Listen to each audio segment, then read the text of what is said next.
Good, beautiful Thursday morning to you. We're going to, this Thursday, focus on the future, as we do every Thursday. And last Thursday, we looked at the perfect church. Well, we looked at what the perfect church would look like if there were a perfect church. And of course, there isn't, because we're in it and we're not perfect. But we looked at the characteristics of the perfect church that was formed after the day of Pentecost and the outpouring of the Holy Spirit. We saw what that would look like, what it did look like, and what it could look like. However, this morning, we remember that we spend really very little time in the church. We gather on Sundays, we gather at other times, but most of our time is spent outside of the church in the world, and the world is definitely not perfect. It is broken. We are broken. And so we deal with that. We bring the church into the world, at least we should.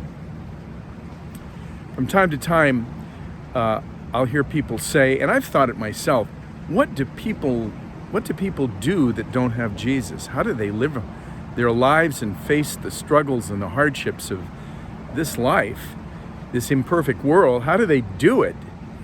Well, I've thought about that, and here's my answer. People without Jesus, this is the way they live their lives. They hope for the best, they settle for the good, and they fear the worst. In our passage from Acts chapter 3 this morning, Peter and John, fresh from Pentecost, being filled with the Holy Spirit, go out of the church into the world, and they meet a man who is just like that. He's without Jesus.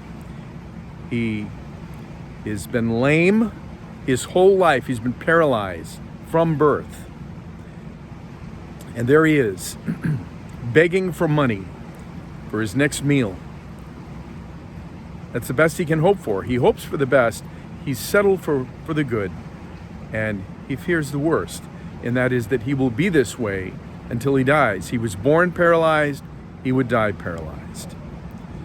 So here come Peter and John, and maybe they were with Jesus in his ministry when Jesus encountered a similar man who had been lame, paralyzed for 38 years, and he was lying beside a pool because he couldn't walk. And the tradition, the superstition was that an angel would come down and stir the waters of the pool, and the first one into the pool would be healed.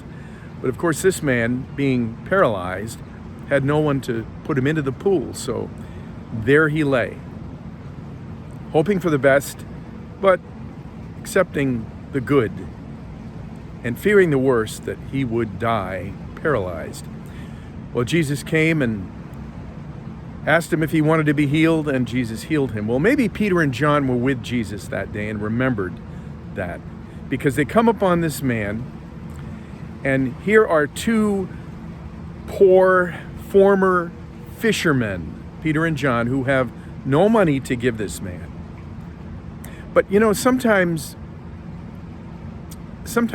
people don't know, people without Jesus don't know what they don't have. And so they don't hope for anything more than a little money for the next meal. They don't hope for healing. But Peter and John knew better, and they came up to the man. And they gave them what they had. Not money, but they gave him Jesus. And he was healed. Peter pulled him up, and he went walking and leaping and praising God. It's a beautiful story. And suddenly there was real hope, and Jesus was in his life.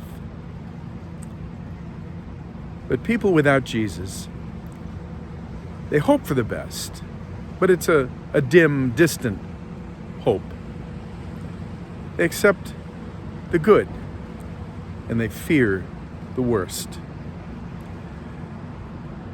This man didn't know that God's plan for him was healing, both physical and spiritual, and we should never forget that either. We should never forget what it was like before we knew Jesus. and He healed us.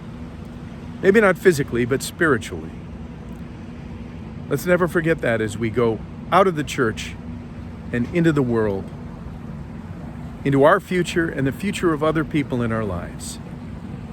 God bless you Thursday.